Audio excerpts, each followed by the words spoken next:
सब पढ़ें सब बढ़ें। लगातार शिक्षा को लेकर तमाम सरकारें, चाहे राज्य सरकारें रही हों या केंद्र सरकारें रही हों, उन सब का यही मकसद है कि हर वर्ग के लोगों को शिक्षा का लाभ मिले और इसीलिए शिक्षा की नीतियां बनाई जाती रही हैं ताकि उनका लाभ जो देश के नौनिहाल हैं या फिर जो अलग अलग वर्ग के लोग हैं उन तक पहुंचता रहे। और इसीलिए सबको शिक्षित करने के लिए तमाम सरकारी प्रयास हुए होते हैं और साथ के साथ जो प्राइवेट संस्थाएं होती हैं वो भी अपने स्तर पर लोगों को शिक्षित करने के लिए कई प्रयास करती हैं। लेकिन आज इस बात का जिक्र हम इसलिए कर रहे हैं क्योंकि जिस तरीके से बिहार में विधानसभा का चुनाव है और उससे पहले बिहार में डोमिसाइल नीति लागू की गई है। अब हम आपको बताएंगे कि आखिर इस डोमिसाइल नीति का मतलब क्या होता है और इस डोमिसाइल नीति के क्या फायदे बिहार के लोगों को मिलने वाले हैं। देखिए, सबसे बड़ी बात यह है कि शिक्षा कार्य से जुड़े हुए जो लोग हैं, जब बिहार में किसी प्रतियोगी परीक्षाओं में लोग अपना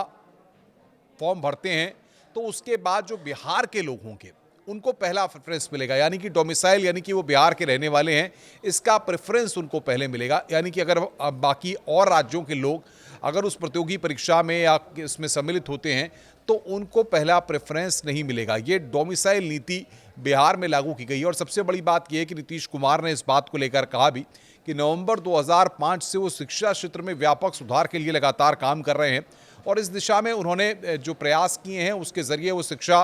विभाग की और शिक्षा महकमे की तस्वीर को लगातार बदलने की कोशिश भी कर रहे हैं ताकि युवा और अनुभवी जो हैं वो कहीं ना कहीं आ सकें, जिसके ज़रिए बिहार में एक शिक्षा का और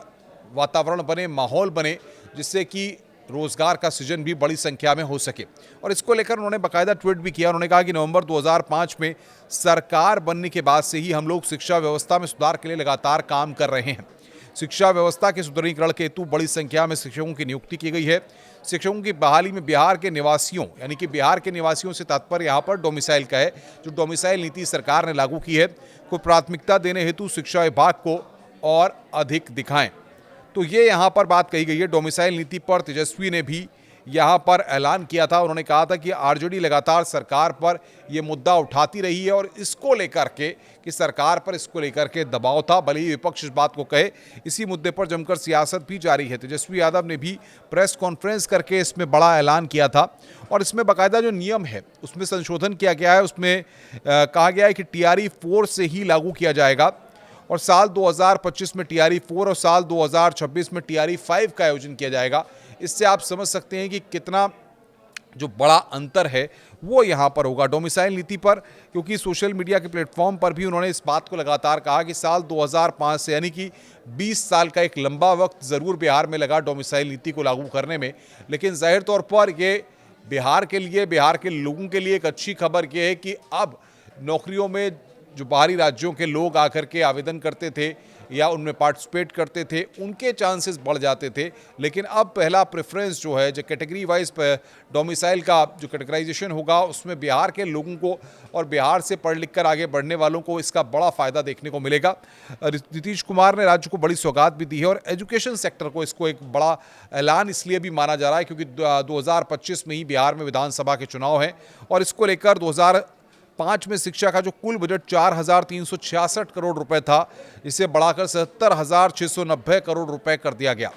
स्कूलों में कार्यरत रसोइयों और नाइट गार्ड के मासिक मानदेय में भी बढ़ोतरी की गई है। तो इससे आप समझ सकते हैं कि डोमिसाइल नीति लागू करने से बिहार को कितना बेनिफिट यहाँ पर होगा। और साथ ही साथ जो बिहार के युवा हैं या बिहार के लोग हैं जो लगातार रोजगार की तलाश में या जिस तरीके से अगर उनको यहाँ पर बिहार में मौके नहीं मिल पाते हैं या फिर जो प्रतियोगी परीक्षाएं हैं उनमें वो उत्तीर्ण नहीं हो पाते हैं तो उसके बाद उनको और जगहों पर जाना पड़ता है या फिर प्राइवेट सेक्टर की तरफ जा करके स्विच करना पड़ता है, तो उनके लिए अब बिहार में ये अच्छा मौका होगा कि पहला प्रेफरेंस जो डोमिसाइल के तहत मिलेगा वो उनको मिलेगा। यानी कि अगर कहीं आप इसको उदाहरण के तौर पर भी समझ सकते हैं कि अगर कहीं पर मान लीजिए कि 100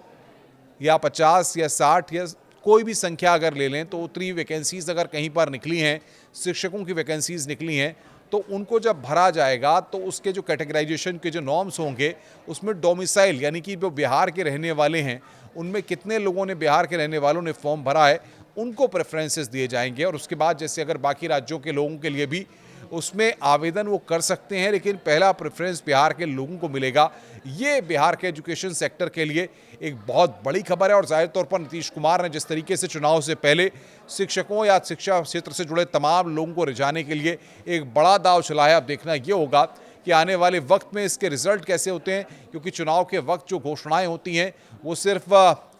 चुनावी लाभ लेने के लिए हैं या वाकई में बिहार के युवाओं को, बिहार के लोगों को, शिक्षा क्षेत्र से जुड़े लोगों को इसका बड़ा फायदा आने वाले वक्त में होगा। नमस्कार।